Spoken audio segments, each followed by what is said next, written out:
Week 6 continued with the subfloor.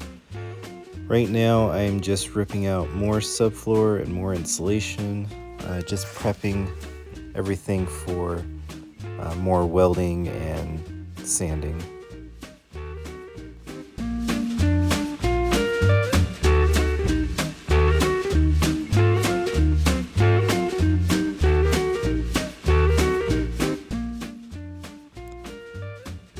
I'm adding another outrigger to this side. There were two of them that were a little rusty, but I added one in between them just to help strengthen up this side.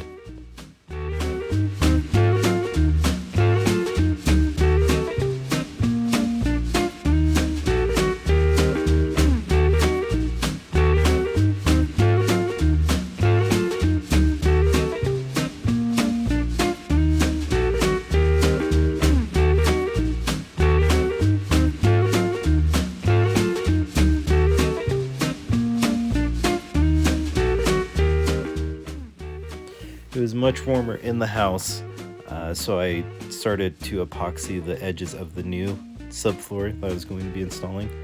I made a huge mistake and actually epoxied the wrong side.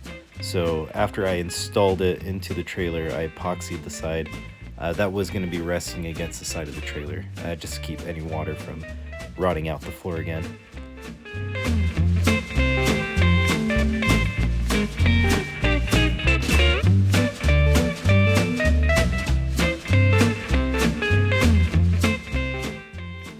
The subfloor is actually pretty easy to take out if you take the whole shell off, but I opted to do it the harder way by leaving the shell in place.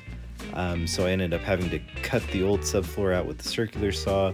There's also some bolts that connect the shell to the trailer, but it also passes through the old subfloor, so it involved going out and pulling down the part of the belly pan to access those bolts, so I can cut them and then pop the old bolt out and then put new ones in.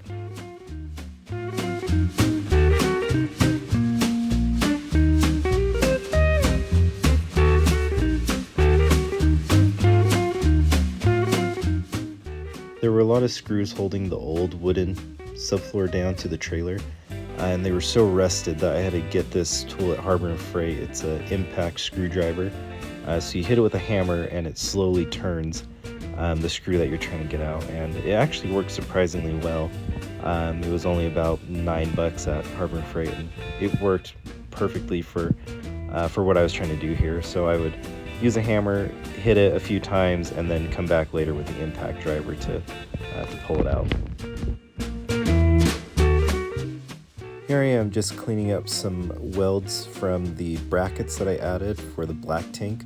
The black tank is going to be going into the center of the trailer, and I needed some brackets to be able to hold it up instead of just relying on straps. I really wanted some big angle iron pieces to be able to hold the black tank in place. So here I am just cleaning up the welds and finishing up putting in those brackets.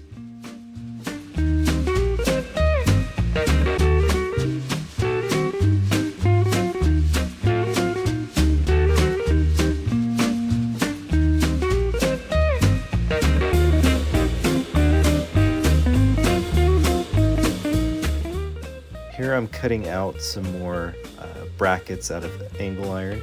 I'm doing the same thing for the gray tanks in the back of the trailer by welding on these brackets to help support the new gray tanks that I was installing.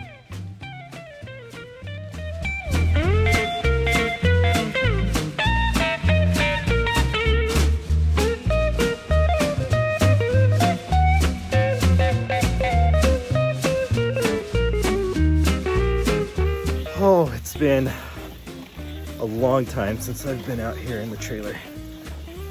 Too long. But I am back at it today. Got a nice sunny Saturday to work on the trailer. Oh, lots to do. So we have the subfloor all put in. I just have to add some bolts to secure it to the frame, and then the front section is done. I can slide all of my junk to the front of the trailer, and then I can start working on the the subfloor on the back. Maybe some rough plumbing today, but lots to do, little time to do it.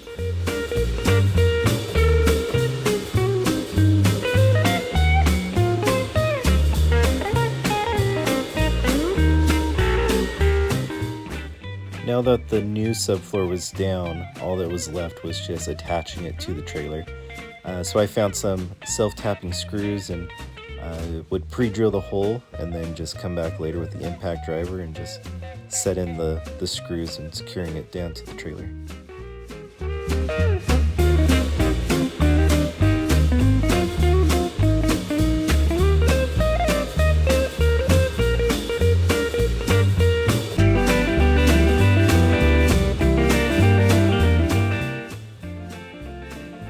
It was getting really overwhelming, and I kept losing things in the trailer just because things were all out of place.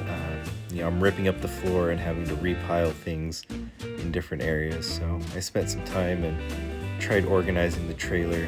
Here my son's helping me move all this stuff around and organizing it and cleaning it. We spent a little bit, but it was well worth it because it was so much better to work in a cleaner space after this.